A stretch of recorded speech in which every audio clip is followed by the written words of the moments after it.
We're going to demonstrate the prone plank position. The first thing you want to make sure you're doing is lying on your stomach, which is the prone position on the mat. Making sure you have your elbows close to your sides, directly underneath your shoulders.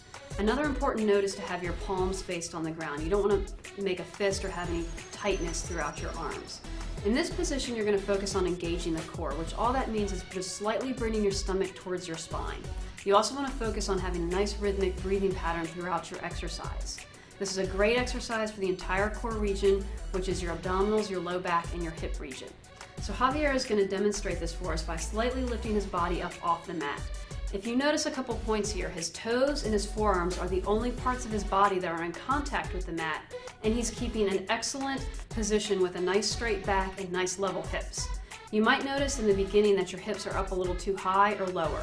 Try to hold for as brief as possible and just keep those hips as straight as possible if you can. Again, making sure you're breathing throughout this process. A progression to make this a little bit more intense would be once you start your position, we're going to raise a leg. So Javier is going to lift his body back up. He's going to raise one leg up and just hold it, okay? He's still trying to keep a level hip here. One hip might be a little bit higher and that's fine, but as much as possible, nice and level. And switch legs for us, Javier. Perfect. Still making sure you're breathing, engaging that core, focusing on the entire core region. You can relax there, Javier. So this exercise, as I mentioned, is great for some low back strengthening and entire core region strengthening.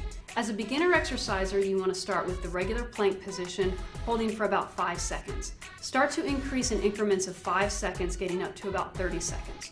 Once you can complete 30 seconds, that's when you would start raising one leg off the mat, holding that one for 5 seconds at a time. Again, increasing 5 increments at a time.